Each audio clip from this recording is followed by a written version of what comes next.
Hello and welcome. Today we're diving into a topic that's way more than just hiring and firing.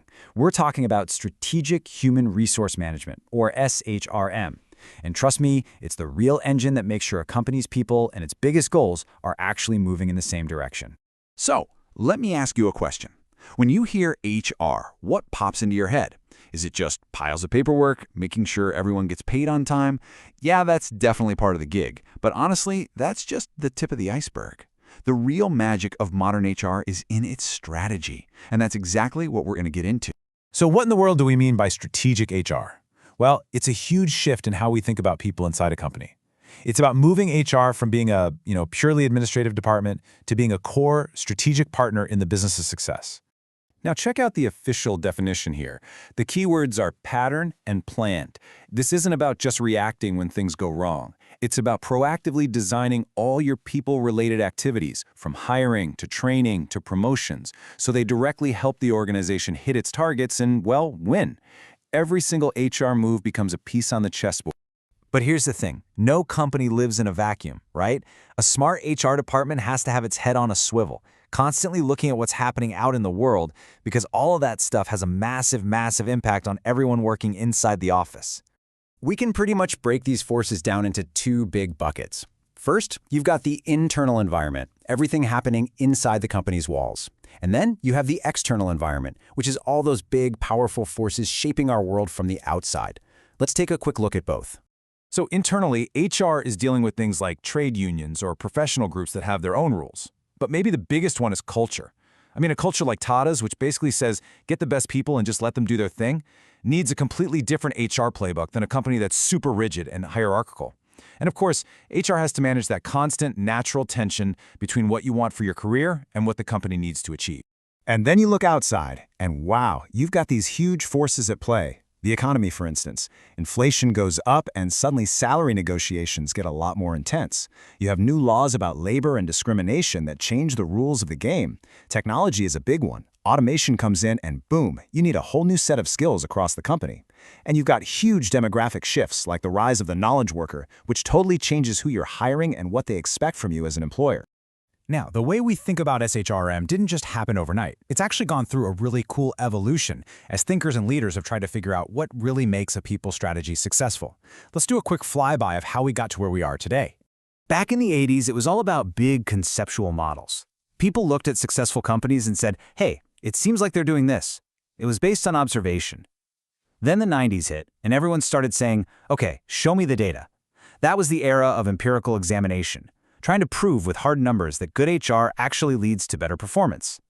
And now, we're in an era of critique. We're looking back at that research, poking holes in it, and trying to find even deeper, more nuanced truths about what works.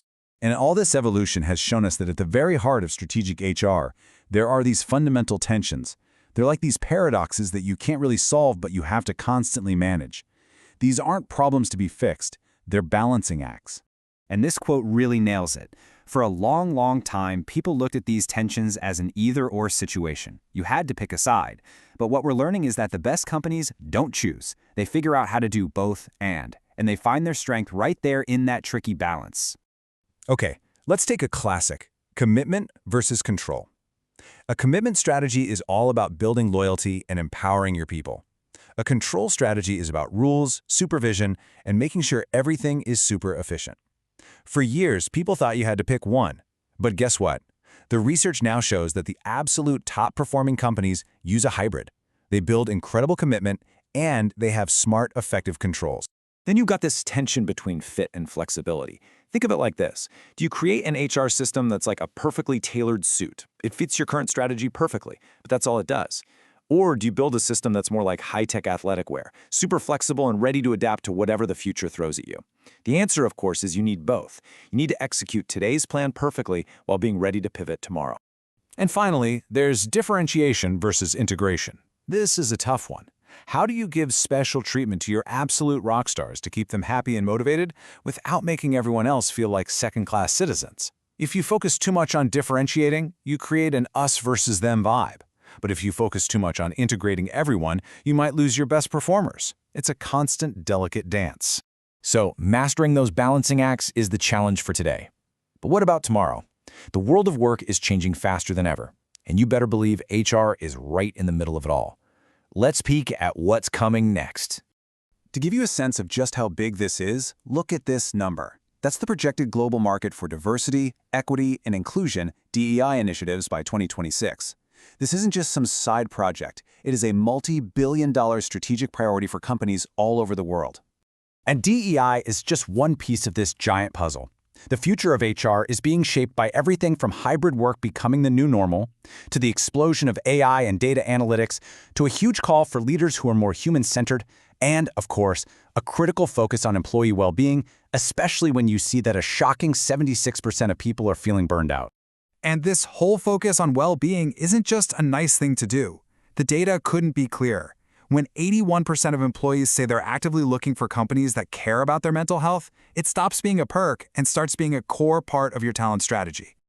And as all this new technology like AI gets woven into everything HR does, the human part becomes even more important.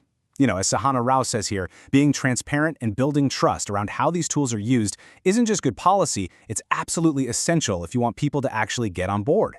So I think it all comes down to this one final question. As we step into this new era of AI and analytics, what's the real challenge? Is it just about managing human resources as if people are just another asset on a balance sheet? Or is the real goal to resource our humans, to actually support them, grow them, and empower them to be their best? I think how a company answers that question is what will separate the winners from everyone else.